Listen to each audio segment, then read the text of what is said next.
155 million. Seriously, let that number just sink in for a second. That staggering figure right there, that represents the total number of YouTube channels currently in existence. It's a massive, honestly kind of incomprehensible ocean of content. But beneath that massive number lies a very hidden and frankly a pretty brutal reality about what it actually takes to surface above all that noise. And here's exactly what that brutal reality looks like. 90% of those 155 million channels, they're never going to even hit 1,000 subscribers. They just stall out. And if we look at monetization, the channel's actually making money, we're down to just 6%. What about that coveted silver play button for 100,000 subscribers? Try a tiny 0.6%.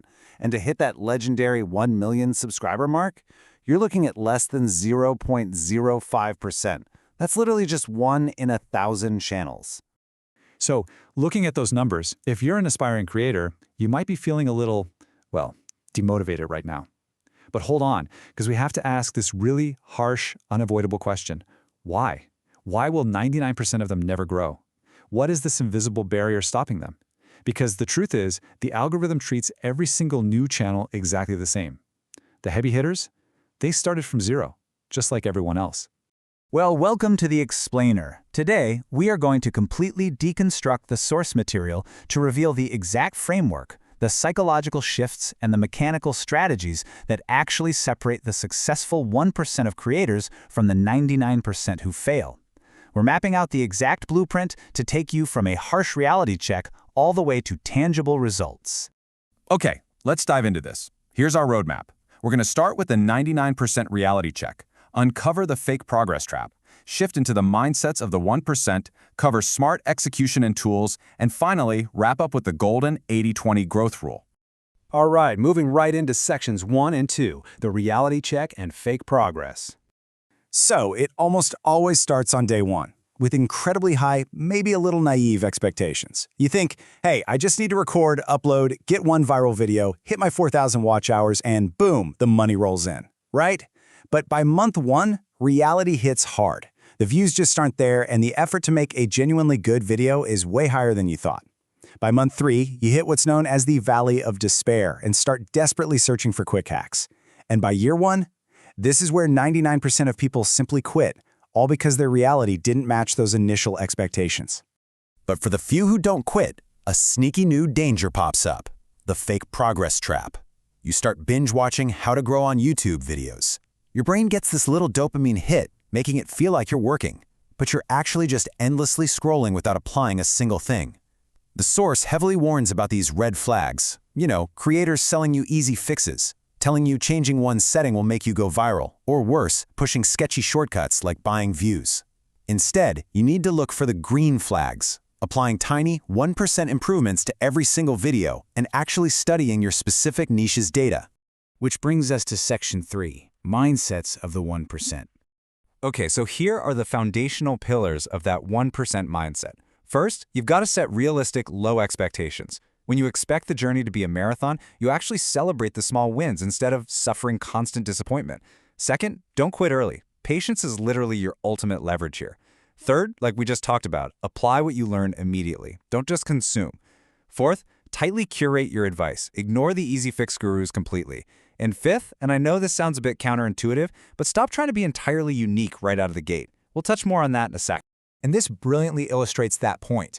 Consider a creator named Saqlain Khan. At first glance, the guy looks like an overnight success. Over 400,000 subscribers with only 9 videos on his channel. People see this and think, awesome, I can do the exact same thing on day 1.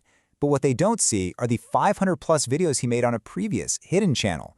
That is where he built his skills in research, scripting, and camera presence. So-called overnight success, it's a total myth, usually built on hundreds of hours of unseen failure and iteration.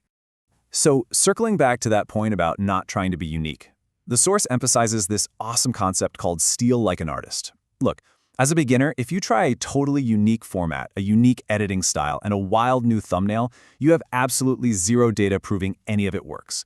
It's a massive gamble. Instead, analyze the successful creators in your niche. Find out what fundamentally works. That becomes your proven foundation. Then inject your USP, your unique selling point. That could be your personality, your avatar, or your specific teaching style. You don't need to reinvent the wheel, guys. Just put your own custom rims on it. All right, let's look at Section 4, Smart Execution and Tools. The source material highlights how modern creators are leveraging generative AI to bridge the massive gap between their ideas and the final product. They specifically feature a tool called InVideo AI, specifically its version 3.0.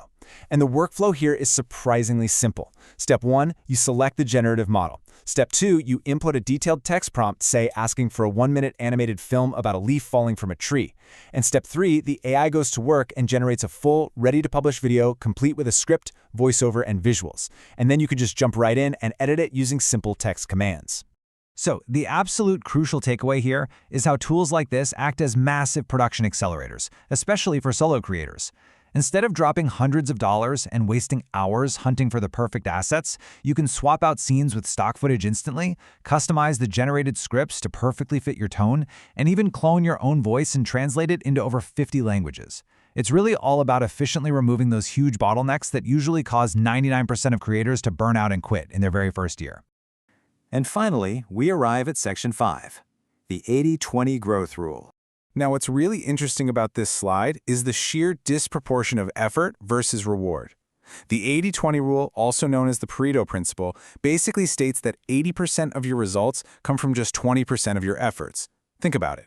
When you're making a video, there are endless tasks: researching, writing, lighting, editing, sound design, all of that makes up 80% of the actual work.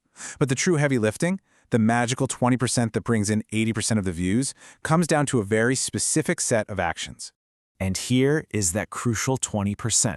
The source breaks it down to exactly 4 things: your video idea, your title, your thumbnail, and your intro hook, meaning the first 30 seconds of the video. The idea, title, and thumbnail are your packaging. If the packaging doesn't get a click, the world's absolute best editing simply does not matter because no one's ever going to see it. The 1% of successful creators spend a massive, highly disproportionate amount of their time just obsessing over these 4 elements before they ever even hit the record button. To wrap up this whole framework, the source leaves us with a few final vital principles. First off, you must define a specific niche. Because if you make videos for everyone, you're really making videos for no one. Second, stay incredibly consistent. Consistency builds your actual filmmaking skills, and importantly, it builds algorithmic trust over time. And finally, never be afraid to pivot. Sometimes you do everything right, but you're just stuck in a dead niche that's way too small or too competitive to grow in. Changing your niche can give you a completely fresh perspective and make creating fun again. Which brings us to our final thought. Look, the algorithm isn't some magic robot that you have to trick with hashtags and secret settings. The algorithm simply follows the audience. So I want to leave you with this deeply reflective question based on everything we've unpacked today.